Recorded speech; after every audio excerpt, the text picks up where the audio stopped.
Hello guys, welcome to our new blog. आज हमारे घर पे छोले भटूरे बन रहे हैं।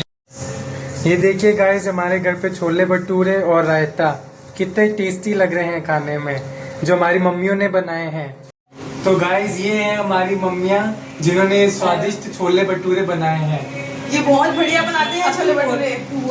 ये है मेरी मम्मी और ये है मेरी चाची। ये हमारी मम्मी है जो हमारा ध्यान रखती है, हमारे घर को बनाती है, होम मेकर से अच्छा अच्छा खाना बना के हमें खिलाती है। Thank you.